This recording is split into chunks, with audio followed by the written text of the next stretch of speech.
नमस्कार दोस्तों, आप सबका अपने YouTube चैनल पौराणिक कथाओं में हार्दिक स्वागत है। आज आप सबके सामने महाभारत के तथ्यात्मक वर्णन में जानेंगे कर्ण की दिग्विजय यात्रा के संबंध में। कर्ण की दिग्विजय यात्रा कोई सामान्य दिग्विजय यात्रा नहीं थी। यह यात्रा थी सम्मान हासिल करने की, खुद को साबित करने की, कर्ण से महारथी कर्ण बनने की, दुर्योधन के युवराज से सम्राट बनने की, राजसूय यज्ञ के समान ही वैष्णव यज्ञ के संपन्न होने की, द्रौपदी स्वयंवर में अपमान के प्रतिशोध की, समस्त विश्व को एक सूत पुत्र के पराक्रम को दिखाने की, अंगराज कर्ण की अखिल आर्यवर्त दिग्विजय यात्रा को महाभारत ने घोष यात्रा भी पुकारा है। इस यात्रा की योजना उन्होंने स्वयं को सिद्ध करने हेतु हुई थी।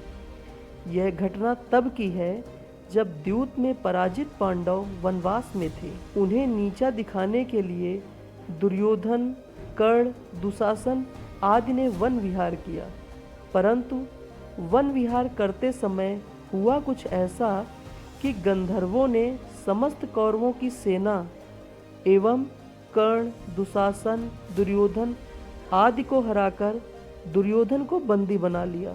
तब युधिष्ठिर के आदेश से दुर्योधन को अर्जुन और भीम ने मुक्त कराया, जिससे हस्तिनापुर एवं कर्ण की छवि को गहरा आघात पहुंचा। सभी को प्रतीत हो गया कि कर्ण दुर्योधन की रक्षा पांडवों से नहीं कर सकते। बहरहाल कर्ण ने गंधर्वों के विरुद्ध हुई पराजय का कारण सहसा निर्मित हुए युद्ध को माना।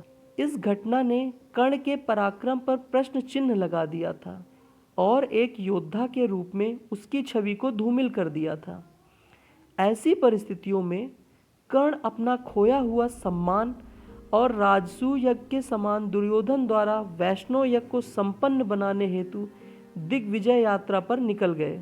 तदंतर महाधनुर्धर कर्ण ने सबसे पहले अपनी विशाल सेना के साथ जाकर राजा द्रुपद के रमणीय नगर को चारों ओर से घेर लिया।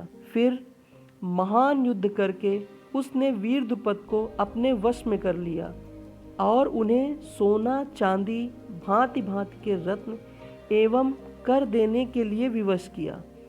इस प्रकार द्रुपद को जीतकर कर्ण ने उनके अनुयायी नरेशों को भी अपने अधीन कर लिया और उन सब से भी कर वसूल किया।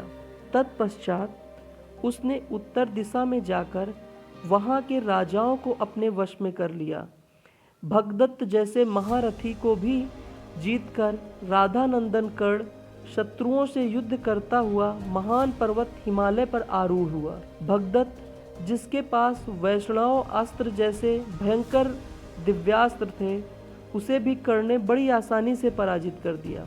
वहां से सब दिशाओं में जाकर उसने समस्त राजाओं को अपने अधीन किया और हिमालय प्रदेश के समस्त भूपालों को जीतकर उनसे कर वसूला।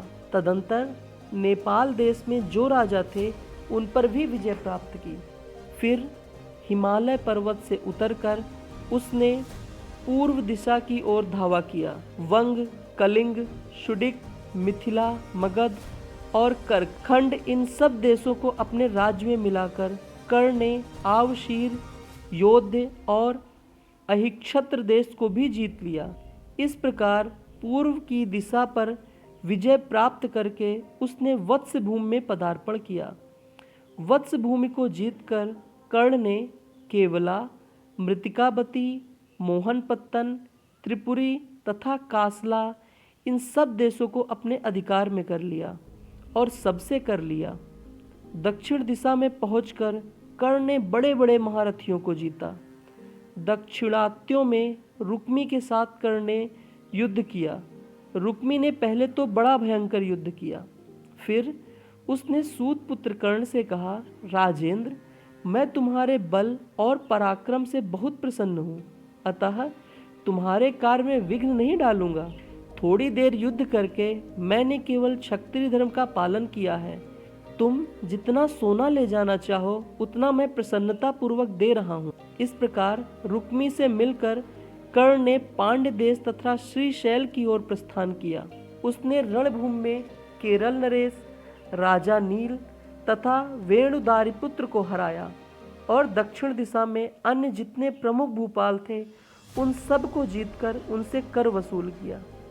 इसके बाद सूत पुत्र महाबली कर्ण ने चेदि देश में जाकर शिशुपाल के पुत्र को हराया, उसके पार्श्ववर्ती नरेशों को भी अपने अधीन कर लिया। तदंतर उसने सामनीति के द्वारा अवंती देश के राजाओं को वश में करके वृष्णवंशी यादवों से हिल मिलकर पश्चिम दिशा पर विजय प्राप्त की। इसके बाद पश्चिम दिशा में जाकर यवन तथा बर्बर राजाओं को, जो पश्चिम दिशा के ही निवासी थे, पराजित करके उनसे कर लिया। इस प्रकार पूर्व, पश्चिम, उत्तर, दक्षिण सब दिशाओं की समूची पृथ्वी को जीतकर म्लेच्छ, वनवासी, पर्वतीय भद्र, रोहितक, आग्नेय तथा मालव आदि समस्त गणराज्यों को परास्त किया। इसके बाद नीति के अनुसार काम करने वाले सूतनंदन कर्ण ने हंसते हंसते शशक और यवन राजाओं को भी जीत लिया।